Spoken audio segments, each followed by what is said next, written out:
et réalise ce potentiel sur Terre. Alors des exemples de couple, on en a beaucoup. Il y a bien évidemment le principe qui est l'homme et la femme. Il y a beaucoup d'autres exemples de couple. Par exemple, le ciel et la terre. Le ciel donne quelque chose au potentiel et la terre fait germer ce quelque chose. Il y a le maître et l'élève, où le maître donne quelque chose au potentiel et l'élève va le réaliser dans sa vie de tous les jours. Il y a aussi un exemple intéressant, c'est la Torah Shemirtav, c'est-à-dire la Torah écrite et la Torah orale. La Torah écrite est masculine et la Torah orale est féminine. La Torah, il y a tout, comme disait Antoine, dans la Torah écrite, il y a tout ce qui est dans la Torah orale. Mais la Torah orale, elle s'est déployée pour permettre une meilleure compréhension et d'ouvrir certains versets qui sont fermés. Donc, il y a comme ça un certain nombre de couples avec un pôle féminin et un pôle masculin. Et un des couples dont on va étudier aujourd'hui la Gemara, c'est le couple Lune-Soleil, précisément, avec donc ce verset, Elohim fit les deux grands luminaires, ça, voilà, et juste après le grand pour dominer sur le jour, les petits pour dominer sur la nuit. Donc entre les deux, on nous dit ce qui s'est passé. Et donc il y a un dialogue entre la Lune et Dieu. Et alors la Lune dit à Dieu, maître du monde, dit la Lune, est-il possible que deux rois portent la même couronne? Donc la Lune prend les devants et lui dit, s'il y a deux rois qui portent la même couronne, alors il n'y a pas altérité, il n'y a pas dualité, il n'y a pas possibilité de faire couple. Et donc Dieu lui répond, va et diminue-toi. Alors vous notez qu'il lui dit diminue-toi, selon le principe qu'on a déjà évoqué au début, c'est-à-dire qu'il y a une liberté dans le monde. Et que ce n'est pas Dieu qui dit je vais diminuer. Et on note aussi que le soleil n'intervient pas du tout dans le dialogue. Car le soleil ne demande pas à Dieu de diminuer la lune. C'est vraiment un dialogue entre la lune et le soleil.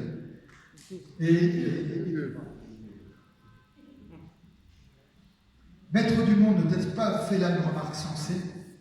Répond la lune. Pourquoi alors est-ce moi qui dois être réduite?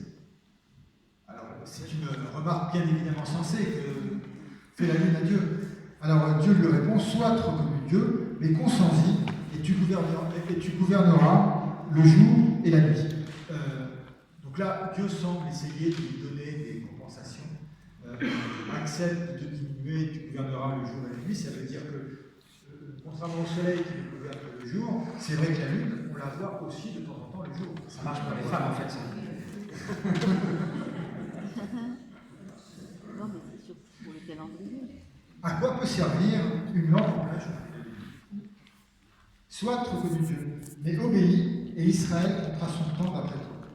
Alors là encore, compensation supplémentaire, mais compensation de poids, parce que pour le coup, ça c'est vrai, c'est-à-dire qu'en fait, on sait qu'on a un calendrier un peu différent, que le temps des nations est compté sur le temps du soleil, avec le même processus, le même cycle, avec un début, une naissance, un début, avec une progression, une apogée, une fin, et puis le remplacement par une nouvelle civilisation, alors que le temps d'Israël est comme le temps de la Lune, c'est-à-dire qu'il traverse le temps du Soleil, comme la Lune traverse le temps du Soleil.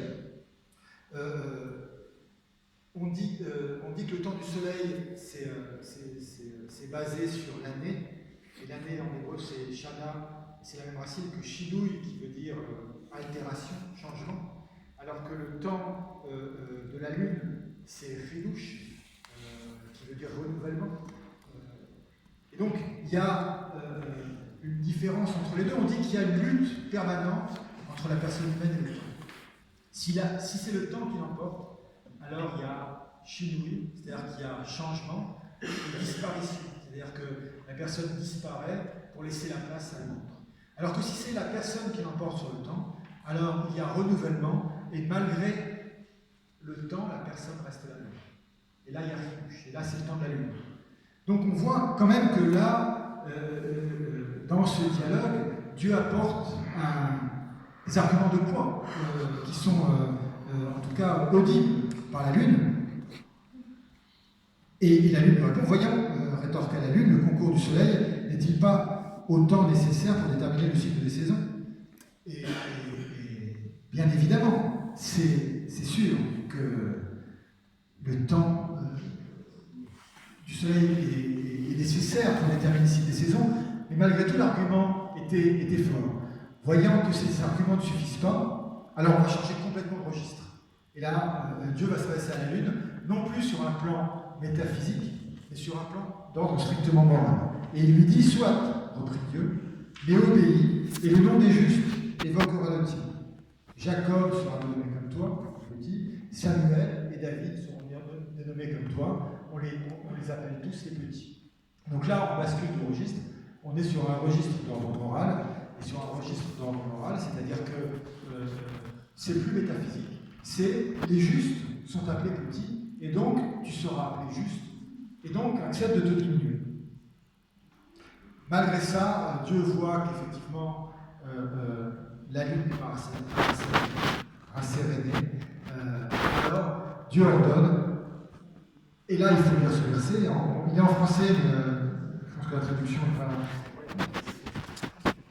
Présenter un sacrifice expiatoire de ma part, parce que j'ai réduit la taille de la lune. Alors là, il faut. C'est-à-dire qu'en fait, ce qui est dit ici, c'est que Dieu prend la responsabilité de la faute qui consiste à diminuer la taille de la lune. Et il demande qu'on fasse un sacrifice expiatoire en son nom. Et c'est la raison pour laquelle tous les Rosh Chodesh, c'est-à-dire tous les débuts de mois, on doit faire un sacrifice expiatoire, parce que la lune est là où elle est le plus petit, et donc on doit faire un sacrifice expiatoire pour expier le fait que Dieu a réduit la taille de la lune. C'est-à-dire que cette expiation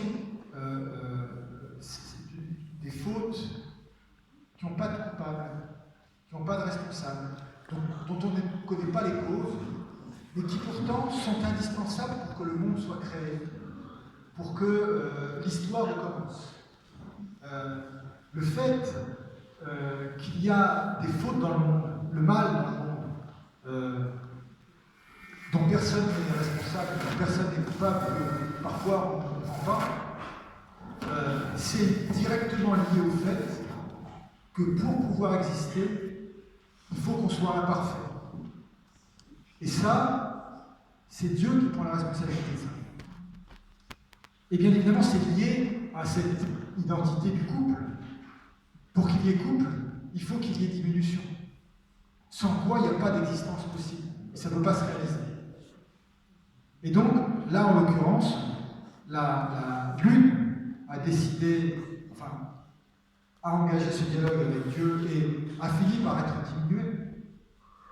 Et qui dit diminution dit amoindrissement, et donc dit moins bien, et donc dit mal. Et donc il faut faire la teshuva de ce mal-là. Et donc c'est ce que Dieu propose de faire. Et la teshuva authentique réussit la lune dans le cycle de progression de cette lune-là.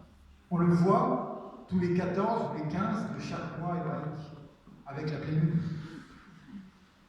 Et là on voit une teshuva authentique.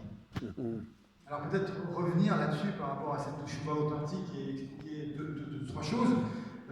Manitou avait l'habitude de citer l'enseignement du Rav Ashlag par rapport aux 4 possibilités